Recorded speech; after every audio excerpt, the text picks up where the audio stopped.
In this tutorial, I'm going to show you some neat tricks you can do with your BlackBerry device. This particular device is a BlackBerry Curve from Verizon. First, I'm going to show you how to make email and text messages separate. By default, it will put it all into one box in the messages icon. If you click on here, you'll see that here I got emails and here I have text messages. The blue icon simply means that the message was opened. The new envelope means that it was unopened. If you want to have this split up into two icons, then you can set the options here.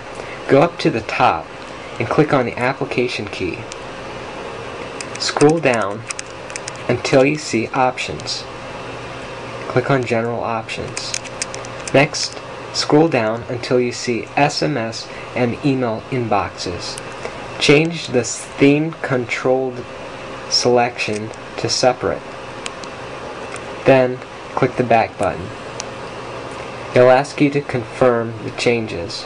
Hit save.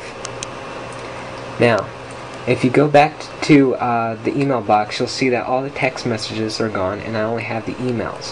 If I go back to the home screen, by clicking on the red button, you'll see that I now have a messages icon and an SMS and MMS folder. This is where the text messages will go. Now the reason why you might want to have these separate is, let's say for instance you want to delete all your emails. Maybe you got 50 of them and you got them also on your computer and you read through them, you deleted them, you don't need them on your device, but you also have text messages that you don't want to get rid of. Now if you decide to delete everything in your email box, it'll delete both the emails and your text messages. Otherwise, you'd have to go through each individual email, click on the application key, scroll to the delete button, click delete, and confirm the deletion. Or you could simply put it into two icons. Now I'm going to show you how you can delete several messages at a time. To do this, we're going to click on the messages icon. Now you're going to want to go up to the top and click on the application key and then hit delete prior. This will delete everything in the box. It'll ask you for confirmation. Scroll up and hit delete. And now you'll see there's no messages. Now I'm going to show you some neat tricks. Go into the text message or in the email box, but obviously I don't have anything in here, so I'm going to go into the text message box. To go to the top and bottom of lists, you can simply click T for top and B for bottom.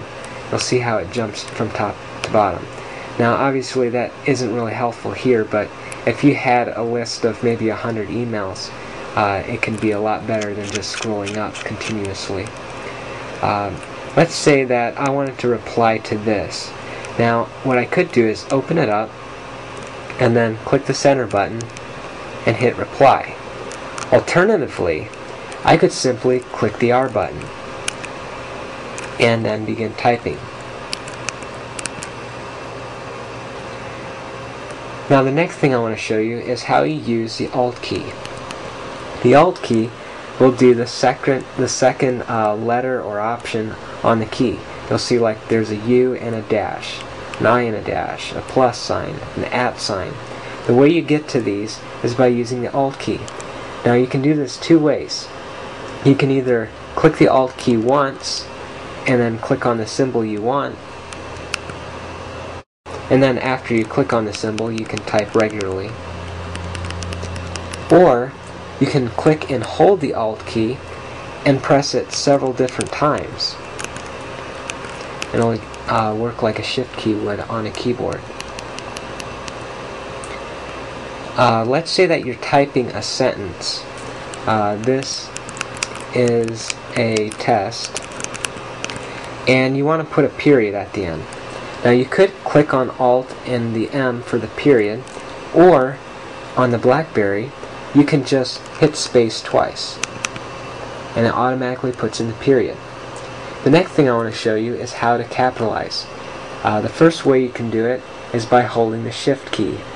And you can either hold this down and press several letters and it'll capitalize them all, or you can click this once, click a letter, and then it'll go back into normal typing. Or you can click and hold it. Now let's say that I was going to spell eBay. The B in eBay is always capitalized, so first I'm going to click E, and that will automatically be capitalized because there's a period at the end of this sentence, and BlackBerry knows to capitalize the next letter after a period. But normally if I would hit B right now, it would be a small b. Now if I click and hold B, watch what happens. It starts out small, but then as I'm holding it, it changes into a capital letter. This works for all the keys.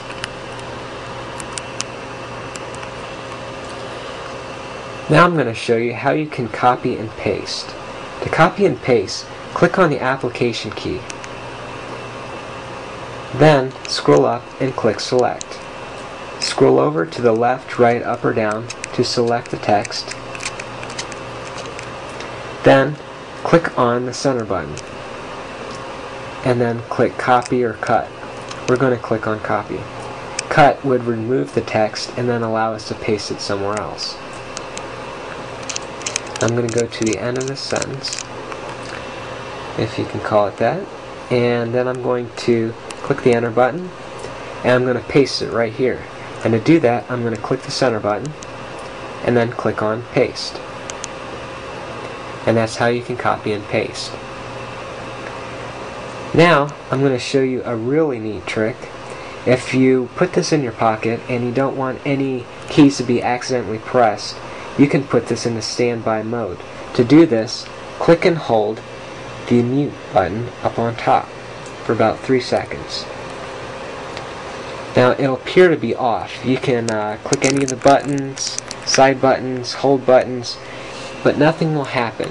The only way this BlackBerry will react is if 1, someone calls, or 2, if you briefly touch the mute button again.